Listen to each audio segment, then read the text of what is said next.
안녕하세요. 제 이름은 박순자, 올해 70입니다. 부산 연제구에서 40년 넘게 작은 반찬 가게를 했어요. 새벽 4시면 어김없이 눈을 뜨고 무청 다듬고 콩나물 삶고 멸치 볶고 그게 제 인생이었죠. 남편을 마흔에 먼저 보내고 그때 민수가 겨우 고등학생이었는데 아이고 그때 생각하면 지금도 눈물이 나요. 밤늦게 공부하고 있는 아들 보면서 이 애만큼은 꼭 대학 보내야지 하면서 이를 악물고 버텼어요. 하루에 서너 시간밖에 못 자도 피곤한 줄 몰랐어요. 민수가 서울대 합격 통지서 받아들고 울면서 엄마 고생 많이 했어 했을 때, 아, 그때 정말 살아있길 잘했구나 싶었어요.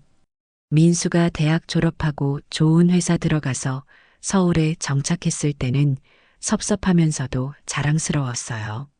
명절 때마다 부산에 내려와서 엄마 이제 편하게 살아 하는데 솔직히 혼자 있으니까 외롭더라고요. 그러다 3년 전 민수가 엄마 결혼하고 싶은 사람이 있어요 라고 전화했을 때 기쁘면서도 복잡한 심정이었어요. 내 아들을 다른 여자가 데려간다는 생각에 살짝 질투도 나고요. 처음 지영이를 만났을 때는 정말 마음에 들었어요. 키도 크고 예쁘고 무엇보다 예의가 바른 게 눈에 띄더라고요. 어머님, 안녕하세요 하면서 두 손으로 정중히 인사하는 모습 보고 우리 민수 보기 좋구나 했어요. 지영이 아버지는 돌아가시고 어머니 혼자 키웠다고 하더라고요. 나랑 비슷한 처지라서 그런지 더 친근감이 들었어요. 어머님도 고생 많이 하셨겠어요 라고 말하는데 눈빛이 진짜 진실했어요. 결혼 준비하면서 지영이가 부산에 몇 번 내려왔는데 가게 일도 도와주고 어머님이 만드신 반찬이 세상에서 제일 맛있어요 라고 하면서 잘 먹더라고요. 평생 딸 없이 산 내가 이런 예쁜 딸을 얻다니 정말 꿈만 같았어요. 지영이가 어머님, 저희 결혼하면 명절마다 부산에 내려올게요.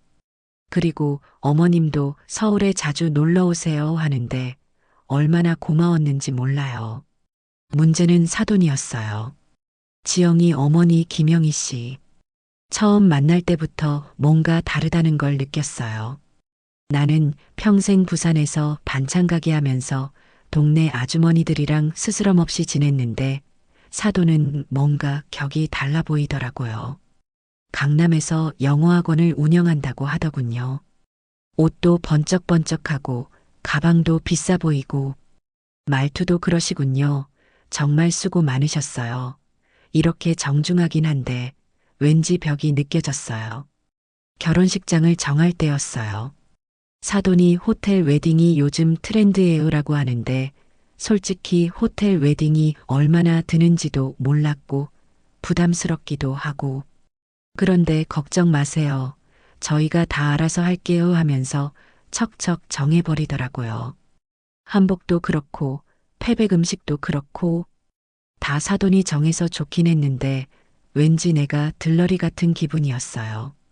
민수한테 엄마 의견도 들어보지 했더니 엄마 지영이 엄마가 더 잘 아시니까 맡겨드려요 하더라고요. 결혼식 당일에도 사돈 친척들은 다 양복에 원피스 차려입고 왔는데 우리 쪽은 그냥 평범한 옷차림이고 뭔가 위축되는 기분이었어요. 민수랑 지영이가 결혼하고 나서 처음엔 정말 좋았어요.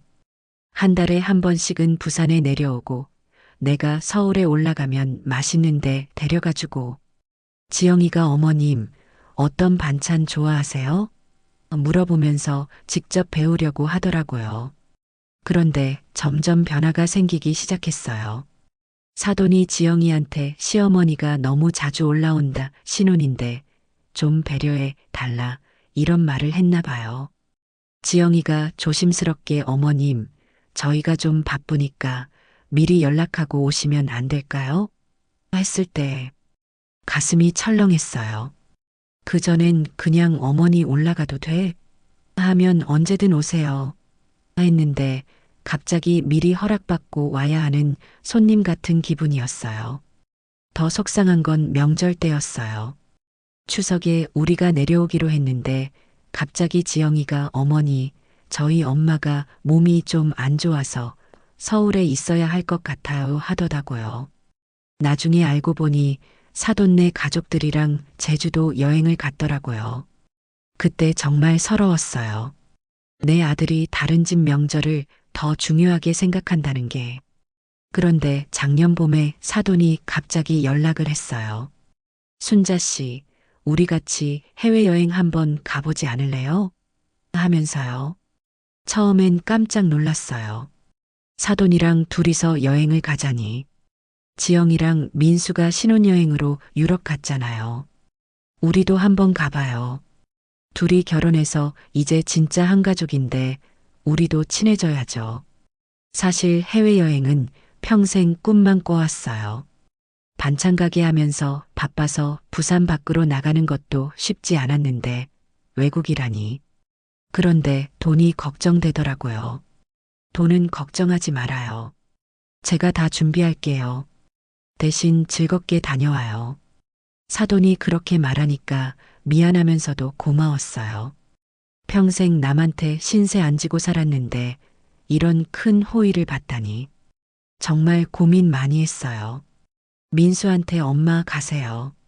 장모님도 엄마랑 친해지고 싶어 하시는 것 같아요 해서 결국 가기로 했어요. 여행지는 일본이었어요. 사돈이 일본이 가깝고 음식도 우리 입맛에 맞을 거예요 라고 해서요. 김포공항에서 만났는데 사돈은 캐리어도 번쩍번쩍하고 옷도 완전 여행객 같이 멋있게 입고 왔더라고요. 비행기는 태어나서 처음 타보는 거였어요. 무서우면서도 신기하고 창밖으로 보이는 구름들이 그렇게 예쁠 수가 없더라고요. 사돈이 순자 씨, 처음이시죠? 저도 처음엔 무서웠어요 하면서 친절하게 설명해 줬어요. 도쿄에 도착해서 호텔에 갔는데 와. 정말 깜짝 놀랐어요. 방이 그렇게 깨끗하고 예쁠 수가 없더라고요. 사돈이 트윈룸으로 잡았어요. 편하게 쓰세요 하는데 솔직히 부담스럽기도 했어요. 첫날 저녁에 초밥집에 갔어요. 사돈이 일본어를 조금 할 줄 아는 것 같더라고요. 주문도 척척하고 나는 그냥 따라다니기만 했어요. 초밥이 맛있긴 했는데 가격 보고 깜짝 놀랐어요. 한 접시에 몇만 원씩 하더라고요. 순자 씨, 걱정 마세요. 여행 와서 돈 생각하면 재미없잖아요. 사돈이 그렇게 말하는데 미안하면서도 고마웠어요. 둘째 날부터는 본격적으로 관광을 했어요. 센소지 절도 가고 스카이트리도 올라가고 정말 신기한 게 많았어요. 그런데 점점 사돈과 제 차이가 드러나기 시작했어요. 아침에 호텔 조식을 먹는데 사돈은 빵이랑 커피만 조금 먹더라고요. 다이어트 중이에요 하면서요. 나는 평생 굶어본 적이 없어서 이것저것 다 먹었는데 사돈이 많이 드시네요 하는 말투가 뭔가 핀잔 주는 것 같았어요. 쇼핑할 때도 그랬어요. 긴자에 갔는데 사돈은 백화점에서 명품 가방을 보더라고요. 몇십만 원, 몇백만 원짜리들. 이거 예쁘지 않아요? 하면서 물어보는데 솔직히 그런 가방 들고 부산 시장에 가면 이상할 것 같았어요. 나는 대신 기념품 가게에서 민수랑 지영이 줄 작은 선물들을 골랐어요. 열쇠고리, 과자, 작은 인형. 그런데 사돈이 그런 건 공항에서 사도 되는데 하더라고요. 점점 함께 다니는 게 어색해지기 시작했어요. 사돈은 계속 사진을 찍으면서 인스타그램에 올릴 거예요 하고 나는 사진 찍는 것도 어색하고 뭔가 리듬이 안 맞았어요. 셋째 날 저녁 료칸이라는 일본 전통 여관에서 자기로 했어요. 사돈이 한 번쯤은 전통 숙소에서 자보자 해서요. 온천도 있고 정말 좋았는데 저녁을 먹으면서 사돈이 갑자기 진짜 속마음을 털어놓더라고요. 순자 씨, 솔직히 말할 게 있어요. 뭔데요? 우리 지영이가 시어머니 때문에 스트레스를 많이 받고 있어요.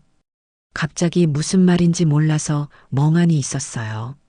순자 씨가 너무 자주 올라오시고 음식도 너무 많이 해서 보내주시고 지영이가 부담스러워해요. 신혼인데 시어머니가 계속 신경 쓰이면 힘들잖아요. 머리가 하얗게 되는 기분이었어요. 내가 며느리를 위해서 한 일들이 모두 부담이었다니. 그리고 민수도 엄마한테 너무 의존적인 것 같아요. 결혼했으면 이제 독립해야 하는 거 아닌가요? 사돈이 계속 말하는데 한마디 한마디가 칼로 찌르는 것 같았어요. 저는 지영이를 위해서 말하는 거예요. 젊은 부부가 행복하려면 시부모님들이 좀 거리를 두셔야 해요. 요즘 젊은 세대는 다르거든요. 그때까지 참고 있던 제 마음이 터졌어요. 그럼 처음부터 이런 여행 제안은 왜 했어요? 나를 불러다 놓고 이런 얘기를 하려고? 순자 씨 마음을 이해해 주세요. 저도 고민이 많았어요. 어떻게 말씀드릴까? 이해하라고요? 내가 뭘 잘못했나요? 며느리 좋다고, 아들 좋다고 해준 게 죄예요? 목소리가 점점 커졌어요. 무력한 다른 손님들이 쳐다볼 정도로요. 평생 혼자 아들 키우면서 고생한 게 잘못이에요? 이제 늙어서 자식들 얼굴 보고 싶어 하는 게 죄예요? 사돈이 당황하면서 그런 뜻이 아니에요 했지만 이미 늦었어요. 당신은 좋겠어요. 돈도 많고 학원도 하고 나는 평생 반찬 가게 하면서 손톱 밑에 무찌꺼기 끼고 살았어요. 그렇게 번 돈으로 아들 대학 보내고 결혼 준비금도 주고 이제 와서 거리를 두라고요? 사돈 얼굴이 하얗게 되더라고요. 저도 혼자 지영이 키웠어요. 힘든 건 마찬가지였다고요. 마찬가지요? 당신은 사업하면서 돈 벌었잖아요. 나는 하루도 쉬지 않고 반찬 만들어 팔았어요. 똑같다고 하지 마요. 그렇게 싸우고 나서 서로 말을 안 했어요. 그날 밤 정말 한숨도 못 잤어요. 마지막 날은 정말 최악이었어요. 아침에 일어나서부터 서로 눈도 안 마주치고 말도 안 하고 공항 가는 버스에서도 완전히 남남처럼 있었어요. 비행기 안에서도 마찬가지였어요. 나는 창가 쪽을 보고 사돈은 책을 읽고 3박 4일 동안 그렇게 재미있게 놀았는데 마지막 하루 때문에 모든 게 엉망이 된 기분이었어요. 김포공항에서 헤어질 때도 수고하셨어요 라는 말 한마디만 하고 각자 집으로 갔어요. 택시에서 부산 가는 KTX를 타면서 눈물이 계속 나더라고요. 내가 뭘 잘못했을까? 정말 며느리한테 부담을 줬을까? 아들한테 너무 의존적이었을까? 계속 그런 생각만 했어요. 부산에 도착해서 집에 들어가니까 허전했어요. 그래도 여행이 즐거웠던 기억이 있었는데 마지막에 사돈이랑 싸운 게 계속 생각나더라고요. 이틀 뒤에 민수한테서 전화가 왔어요. 엄마, 여행 잘 다녀오셨어요? 응, 잘 다녀왔다. 지영이 엄마랑은 친해졌어요? 그 순간 뭐라고 대답해야 할지 몰랐어요. 사실대로 말하면 민수가 중간에서 곤란할 텐데. 글쎄다. 별로 할 말이 없었어. 왜요? 무슨 일 있었어요? 아니야, 그냥. 서로 다르구나 하는 생각이 들었어. 민수가 뭔가 눈치를 챘는지 엄마 무슨 말씀 들으셨어요? 하더라고요. 아무것도 아니야. 걱정하지 마. 그런데 며칠 후에 지영이한테서 연락이 왔어요. 어머님, 저희 엄마가 어머님께 실례를 했나 봐요. 정말 죄송해요. 지영아, 너는 잘못한 게 없어. 어머님이 너무 상처받으신 것 같아서. 저도 엄마한테 말했어요. 어머님이 얼마나 좋은 분인데 그런 말을 하시냐고. 지영이가 그렇게 말하는 걸 들으니까 더 복잡해지더라고요. 애는 좋은 애인데 사돈 때문에 지영이까지 힘들어하는 것 같고, 그리고 일주일 후에 또 다른 충격적인 일이 있었어요. 민수가 갑자기 부산에 내려왔어요. 표정이 심각하더라고요. 엄마, 우리 진짜 얘기 좀 해야겠어요. 왜? 무슨 일이야? 장모님이 엄마 흉을 봤어요. 가슴이 철렁했어요. 뭐라고 했는데? 엄마가 시골스럽고 교양이 없고 지영이한테 나쁜 영향을 준다고 했대요. 그 순간 정말 화가 머리끝까지 올랐어요. 그리고 엄마가 너무 자주 올라와서 지영이가 스트레스 받는다고 앞으로 좀 자제해 달라고 하더라고요. 그래서 너는 뭐라고 했어? 저는 엄마 편을 들었어요. 하지만 지영이가 중간에서 힘들어하고 민수가 말을 못하고 있는데 갑자기 모든 게 명확해졌어요. 사돈이 여행에서 한 말들이 진심이었구나. 나를 멀리하고 싶어 한다는 게. 그날 밤 잠을 못 자고 생각했어요. 내가 정말 방해가 되는구나. 평생 아들만 생각하고 살았는데 이제는 짐이 된 거구나. 마음이 너무 아프고 서러워서 그래서 극단적인 결정을 했어요. 다음 날 아침에 민수한테 전화했어요. 민수야, 엄마가 이제 너희들 방해하지 않을게. 엄마, 무슨 말씀을? 전화번호도 바꿀 거고 앞으로 연락하지 마. 너는 너 삶 살아. 엄마, 왜 그러세요? 사돈 말이 맞아. 엄마가 너무 의존적이었나 봐. 이제 혼자 살 거야. 민수가 당황해서 뭐라고 말하려고 했지만 전화를 끊어버렸어요. 그리고 정말로 전화번호를 바꿨어요. 핸드폰도 새로 샀고 집 전화도 해지했어요. 가게 전화만 남겨두고요. 그렇게 석 달을 혼자 지냈어요. 반찬 가게 일만 하고 집에 와서는 TV만 보고 정말 조용했어요. 너무 조용해서 오히려 이상했어요. 민수가 가게로 몇 번 찾아왔어요. 하지만 나는 뒷문으로 피해서 만나지 않았어요. 가게 직원한테 할머니 안 계신다고 해했거든요. 지영이도 한 번 왔더라고요. 가게 앞에서 한참 서성이더니 그냥 갔어요. 그때 마음이 좀 흔들렸어요. 이 애가 무슨 죄가 있나? 하지만 사돈 생각을 하면 다시 화가 나더라고요. 시골스럽고 교양 없다는 말이 계속 머릿속에서 맴돌았어요. 친구들이 순자야, 왜 그래? 손자 얼굴도 못 본다면서? 했지만 고집을 부렸어요. 나는 이제 혼자 살 거야.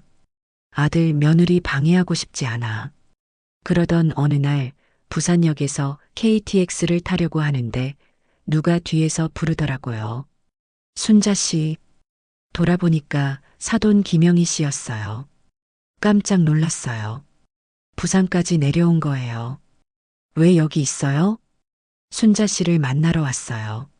민수가 어머니 연락처를 알려줬어요.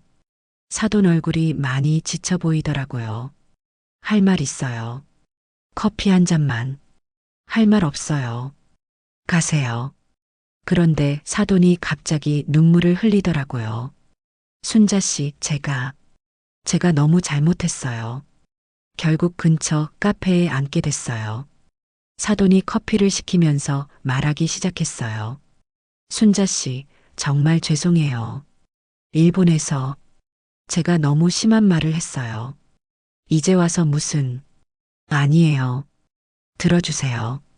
제가 왜 그런 말을 했는지 설명하고 싶어요. 사돈이 한숨을 크게 쉬더니 말을 이어갔어요. 사실은 제가 질투가 났어요. 뭐가요? 순자 씨가 너무 부러웠어요. 민수가 어머니를 그렇게 사랑하고 지영이도 어머니를 진짜 좋아하고 저는 지영이한테 그런 대우를 못 받거든요. 무슨 소리인지 이해가 안 됐어요. 지영이는 저한테 항상 거리감을 둬요. 예의는 지키지만 진짜 마음을 열지는 않아요. 그런데 순자 씨한테는 정말 딸처럼 대하더라고요. 그게 너무 질투가 났어요. 그게 무슨, 그리고 저도 혼자 지영이를 키웠지만 순자 씨처럼 희생적이지는 못했어요. 사업 때문에 바빠서 지영이 혼자 있는 시간이 많았어요. 학원에 맡겨두고 돈으로 해결하려고 했죠. 사돈의 목소리가 떨리더라고요. 순자 씨는 새벽 4시에 일어나서 반찬을 만들고 그런 정성으로 아들을 키우셨잖아요. 저는 그런 엄마가 되지 못했어요. 그래서 더 질투가 났는지도 몰라요. 점점 사돈의 진심이 느껴지기 시작했어요. 일본에서 순자 씨가 기념품을 고르는 걸 보면서 정말 부러웠어요. 아들과 며느리를 위해서 하나하나 정성스럽게 고르시는 모습이 저는 언제 지영이를 위해 그렇게 해봤나 싶더라고요. 그런데 왜 그런 말을 했어요? 제가 너무 어리석었어요. 질투심 때문에 순자 씨를 멀리하려고 했던 거예요. 그래야 지영이가 저한테 더 의지할 것 같아서 사돈이 계속 말했어요. 그런데 순자 씨가 연락을 끊고 나서 지영이가 매일 울었어요. 뭐라고요? 어머님이 왜 연락을 안 받으시냐고, 자기가 뭘 잘못했냐고, 매일 민수랑 싸우고 저한테도 화내고 가슴이 뜨끔했어요. 지영이가 그러더라고요. 엄마, 어머님은 내가 진짜 딸처럼 여겨주시는 유일한 분이었는데 하면서 울더라고요. 지영이가 정말 그랬어요? 네. 그리고 민수도 완전히 망가졌어요.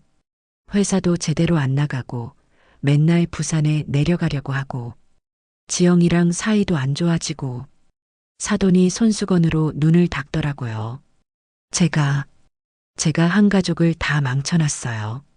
제 어리석은 질투심 때문에 그때서야 내가 얼마나 어리석었는지 깨달았어요. 사돈의 말이 아니라 내 감정에만 사로잡혀서 정작 중요한 것들을 놓쳤구나. 지영이가 정말 나를 좋아했나요? 좋아한 정도가 아니었어요. 진짜 어머니로 생각했어요. 저한테 순자 어머님 같은 엄마였으면 좋았을 텐데 라고 말한 적도 있어요. 그 말을 들으니까 눈물이 터졌어요. 그런데 왜 부담스러워 한다고 했어요? 그건 제가 지어낸 말이었어요. 지영이는 한 번도 그런 말 안 했어요. 오히려 어머님 언제 오시냐고 매일 물어봤어요. 그럼 자주 올라오는 것도 지영이가 제일 기다리던 일이었어요. 어머님이 올 때마다 며칠 전부터 집 청소하고 뭐 해드릴까 고민하고 그런 지영이 보는 게 제가 질투가 났던 거예요. 모든 진실을 알게 되니까 너무 후회되더라고요. 내가 얼마나 바보 같았는지. 순자 씨, 정말 죄송해요. 제발 다시 돌아가 주세요. 지영이도 민수도 모두 순자 씨를 기다리고 있어요. 하지만 이미 아직 늦지 않았어요. 제가 지영이한테, 민수한테 다 사과할게요. 제가 잘못했다고 말할게요. 사돈이 정말 간절하게 부탁했어요. 하지만 내 마음은 복잡했어요. 석 달 동안 혼자 지내면서 상처받은 마음이 쉽게 치유되지 않더라고요. 영희 씨, 감사해요. 그런데 시간이 좀 필요해요. 네, 이해해요. 하지만 너무 오래 기다리게 하지는 말아주세요. 지영이가 정말 많이 아파하고 있어요. 사돈이 KTX를 타고 서울로 올라가는 걸 보면서 마음이 조금씩 흔들리기 시작했어요. 그날 밤부터 잠이 안 왔어요. 사돈의 말들이 계속 머릿속을 맴돌았어요. 지영이가 정말 나를 기다리고 있다니. 민수가 망가졌다니. 다음날 가게에서 일하는데도 집중이 안 됐어요. 단골 손님들이 사장님, 요즘 왜 이래요? 무슨 걱정 있어요? 할 정도였어요. 친구 경숙이한테 사돈이 찾아온 얘기를 했더니 경숙이가 그러더라고요. 순자야, 그 사돈이 여기까지 와서 사과했으면 정말 미안해하는 거야. 자존심 센 사람이 그렇게 하겠어? 그래도 한번 상처받으면. 아이고, 바보야. 내가 지금 고집 부리고 있는 동안 너희 가족들이 얼마나 아파하는지 생각해봐. 특히 지영이는 무슨 죄야? 경숙이 말이 맞았어요. 지영이한테는 정말 아무 잘못이 없었어요. 일주일을 더 고민하다가 작은 용기를 냈어요. 지영이한테 문자를 보냈어요. 새 번호로요. 지영아, 어머니야. 잘 지내고 있지? 1시간도 안 돼서 답장이 왔어요. 어머님, 정말 어머님이세요? 어디 계세요? 괜찮으세요? 문자만 봐도 지영이가 얼마나 걱정했는지 느껴졌어요. 응, 괜찮다. 너는 어떻게 지내? 어머님, 정말 보고 싶었어요. 왜 연락을 끊으셨어요? 제가 뭘 잘못했나요? 그 문자를 보고 눈물이 났어요. 이 착한 아이가 무슨 잘못을 했다고 자책하고 있었구나. 지영아, 너는 잘못한 게 없어. 어머니가 바보같이 행동한 거야. 어머님, 민수 오빠가 매일 우울해해요. 부산에 몇 번 갔다 왔는데 만나지 못했다고. 제발 한번 만나주세요. 결국 마음을 정했어요. 더 이상 이렇게 가족들을 아프게 할 수는 없었어요. 잘못한 건 사돈이지만 내가 너무 극단적으로 반응한 것도 사실이었고, 지영이한테 문자를 보냈어요. 이번 주말에 올라갈게. 미안하다. 정말요? 어머님, 저희가 부산에 내려갈게요. 아니야, 내가 올라갈게. 그 대신 조건이 있어. 뭐든지 들어드릴게요. 사돈하고는 아직 만나기 싫어.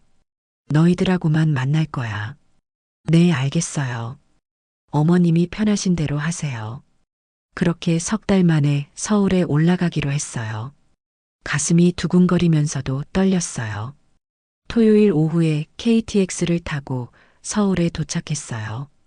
서울역에서 내리니까 민수와 지영이가 기다리고 있더라고요.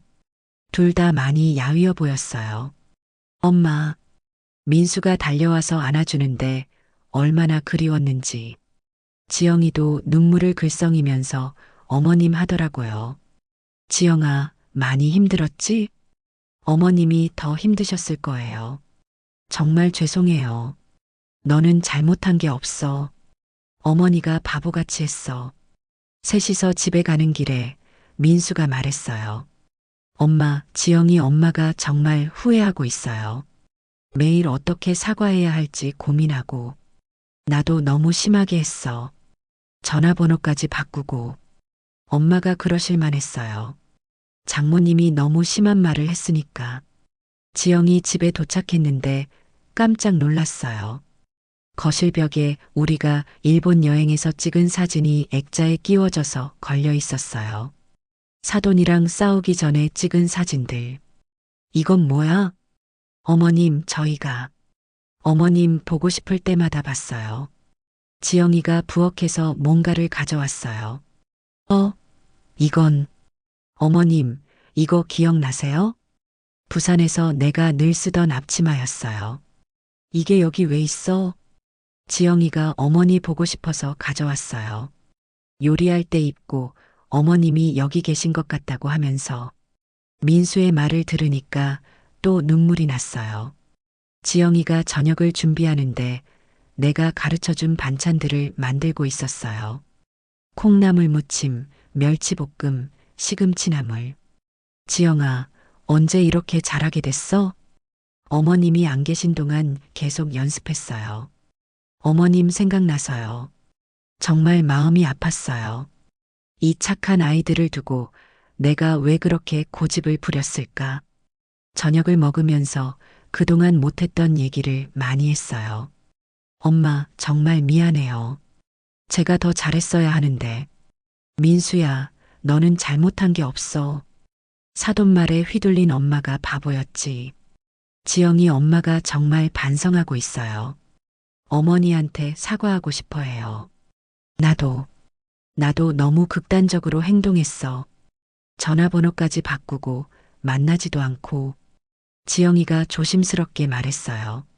어머님, 저희 엄마가. 사실 어머님한테 질투가 났다고 했어요. 응? 어머님이 저한테 너무 잘해주시니까 저도 어머님을 정말 좋아하니까 그게 부러우면서 질투가 났다고요. 그래서 그런 말을 한 거구나. 저는, 저는 정말 어머님이 친엄마 같았어요. 우리 엄마는 일 때문에 바빠서 저한테 관심이 많지 않았거든요. 그런데 어머님은 제가 뭘 좋아하는지, 뭘 싫어하는지 다 기억해 주시고, 지영이가 눈물을 흘리면서 말하는데 나도 같이 울었어요. 일주일을 지영이 집에서 지냈어요. 정말 행복한 시간이었어요. 지영이가 출근하기 전에 도시락도 싸주고, 민수 양말도 기워주고, 예전처럼 자연스러워졌어요. 그런데 목요일에 지영이가 조심스럽게 말하더라고요. 어머님, 저희 엄마가 정말 어머님께 사과하고 싶어 해요. 한번 만나 주실 수 있을까요? 글쎄, 어머님이 싫으시면 억지로 하지 않을게요. 하지만 저희 엄마가 정말 많이 후회하고 있어요.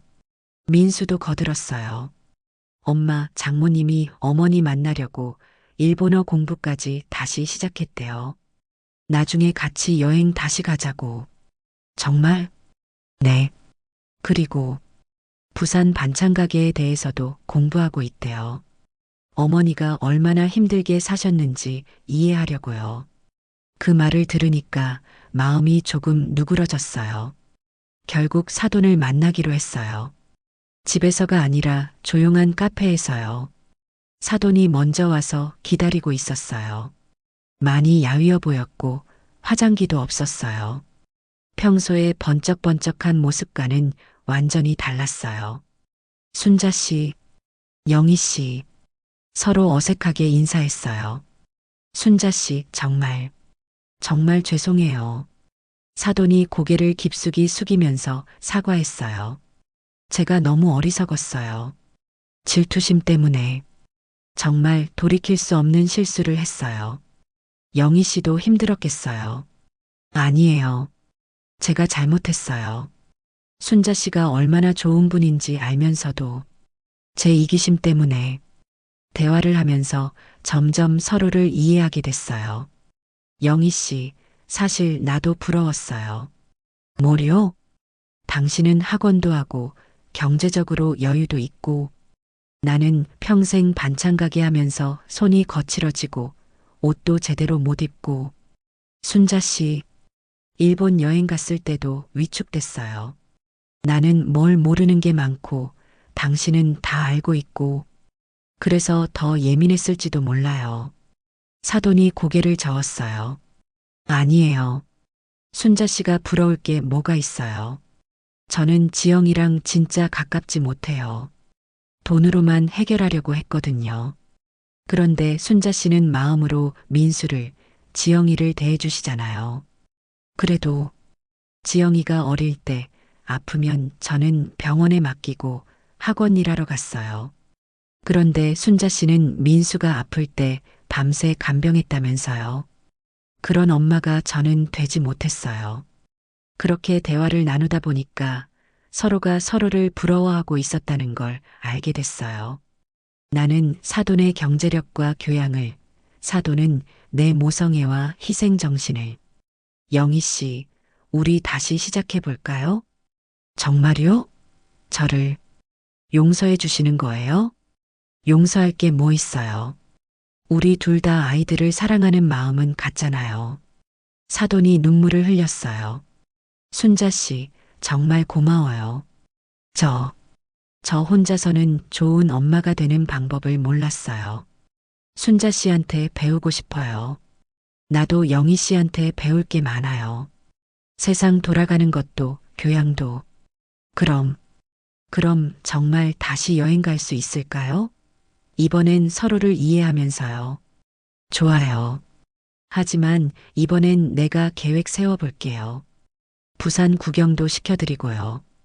그렇게 사돈과 화해하고 나서 우리 가족은 정말 완전해졌어요. 예전보다 더 끈끈해진 느낌이었어요. 다음 달에 정말로 부산 여행을 했어요. 사돈이 KTX를 타고 내려와서 내가 부산 곳곳을 안내했어요. 자갈치 시장도 가고 해운대도 가고 사돈이 부산이 이렇게 아름다운 곳인 줄 몰랐어요 라고 하더라고요. 제일 좋았던 건 내 가게에 왔을 때였어요. 사돈이 앞치마를 두르고 나랑 같이 반찬을 만들어 봤어요. 처음엔 서툴렀지만 정성스럽게 하더라고요. 이거 정말 어려워요. 순자 씨가 40년 동안 이 일을 하셨다니. 정말 대단해요. 단골 손님들도 사장님 사돈 되시는 분이시구나. 부자 같아 보이신다 하면서 좋아했어요. 그 이후로 우리는 새로운 가족 전통을 만들었어요. 한 달에 한 번씩은 모두 모여서 식사하기, 명절은 부산과 서울을 번갈아 가면서 보내기, 그리고 사돈이랑 나는 분기별로 여행을 다니기로 했어요. 일본 다음엔 제주도, 그 다음엔 경주. 갈 때마다 서로에 대해 더 알게 되고 더 친해졌어요. 지영이가 임신 소식을 알려줬을 때는 정말 기뻤어요. 사돈이랑 같이 아기용품도 사고 산후조리 계획도 세우고 순자 씨, 손자 태어나면 누가 키울 거예요?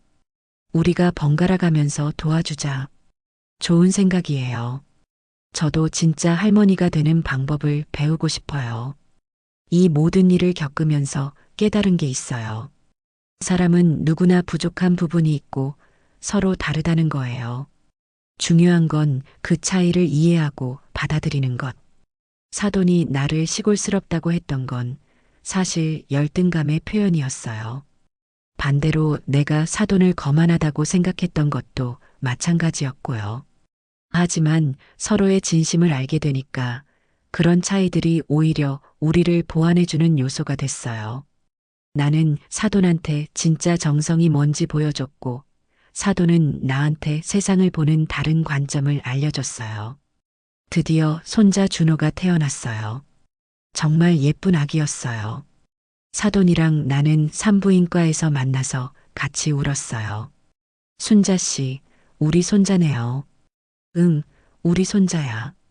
지영이가 산후조리원에서 회복하는 동안 사돈이랑 나는 번갈아 가면서 도와줬어요. 나는 미역국을 끓여주고 사돈은 영양제와 산후관리에 대한 정보를 알아봤어요. 할머니들, 정말 감사해요. 두 분이 계셔서 든든해요.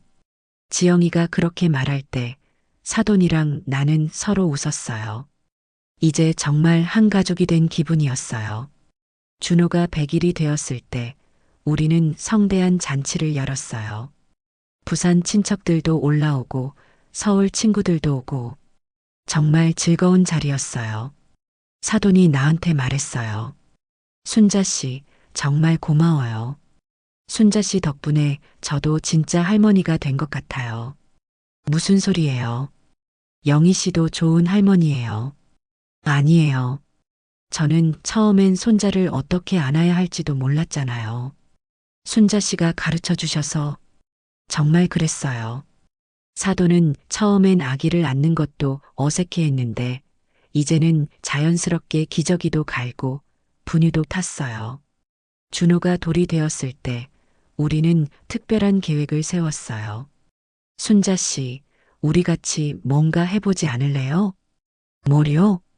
부산에서 게스트하우스 같은 거요. 저는 사업 경험이 있고 순자 씨는 요리를 잘하시잖아요. 관광객들한테 진짜 부산의 맛을 보여주는 거예요. 처음엔 망설였지만 생각해보니 나쁘지 않았어요. 평생 반찬 가게만 했는데 뭔가 새로운 도전을 해보는 것도. 그런데 내가 할 수 있을까요? 당연하죠. 순자 씨 음식 솜씨면 외국 관광객들도 깜짝 놀랄 거예요. 그렇게 우리는 부산에 작은 게스트하우스를 열었어요. 순자영의 게스트하우스라는 이름으로요. 사돈이 경영을 맡고 내가 요리와 청소를 담당했어요. 외국 관광객들이 와서 내가 만든 김치찌개, 된장찌개를 먹고 오이시, 맛있어요 하면서 좋아할 때 정말 뿌듯했어요. 사돈도 영어로 부산 여행 코스를 안내해주고 나는 한국 전통 요리를 가르쳐 줬어요. 정말 좋은 팀이 됐어요. 이제 준호가 3살이 됐어요. 부산 할머니, 서울 할머니를 구분해서 부르지만 둘 다 똑같이 좋아해요. 부산 할머니는 밥 잘해주고 서울 할머니는 영어 가르쳐줘. 준호가 그렇게 말할 때마다 사돈이랑 나는 웃어요. 이제 우리는 정말 한 가족이에요. 생각해보니 우리는 처음부터 달랐습니다. 살아온 길도 가진 것도 습관도 전혀 달랐지요. 하지만 손자 앞에서만큼은 서로의 부족함을 메워주는 든든한 버팀목이 되어 있었습니다. 나는 가끔 지난 시간을 떠올립니다. 혼자 아들 키우며 새벽마다 반찬을 만들던 손끝의 고단함, 일본 여행에서 사돈과 다퉜던 서러운 기억, 전화번호를 바꾸고 연락을 끊어버렸던 그 고집스러움까지. 돌이켜보면 그 모든 순간이 지금을 위한 과정이었습니다. 눈물과 후회가 있었기에 지금의 따뜻한 웃음이 더 소중하게 다가옵니다. 사돈 영애 씨와 함께 가게 앞에서 손을 맞잡고 손자 준호가 뛰어노는 모습을 바라볼 때 마음속 깊이 이런 생각이 듭니다. 내가 평생 찾던 가족은 바로 이 모습이구나. 어느 날 준호가 내 손을 꼭 잡으며 말했습니다. 부산 할머니, 서울 할머니, 둘 다 내 진짜 할머니야. 내가 제일 좋아하는 가족이야. 그 말에 가슴이 뭉클해 눈물이 핑 돌았습니다. 나와 영애 씨도 동시에 울고 말았지요. 세상 어떤 위로보다 어떤 선물보다 값진 말이었습니다. 그제야 확실히 알았습니다. 가족은 피로만 맺어지는 게 아니라는 걸. 진심과 이해, 그리고 사랑으로 엮이면 누구보다 더 가까운 진짜 가족이 된다는 거요. 이제 나는 더 이상 외롭지 않습니다.